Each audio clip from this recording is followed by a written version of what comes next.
శిలువపై ప్రభువైన యేసు పలికిన ఆ 7 మాటలు సాధారణమైనవి కాదు.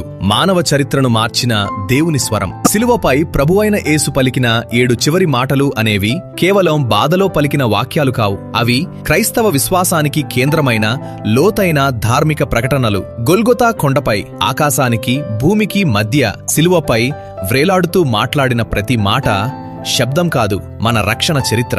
ఈ మాటలు 4 సువార్తలలో విభిన్నంగా నమోదైనప్పటికీ సమగ్రంగా చూసినప్పుడు అవి శిలువ రహస్యాన్ని పూర్తిగా వెల్లడిస్తాయి. అక్కడ దేవుని న్యాయం మరియు కృప కలుసుకుంటాయి.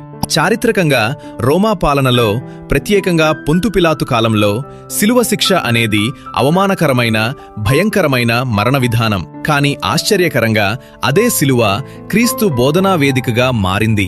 అక్కడి నుంచి ఆయన క్షమ, రక్షణ, ధర్మశాస్త్రం నెరవేర్పు, విజయం గురించి ప్రకటించారు.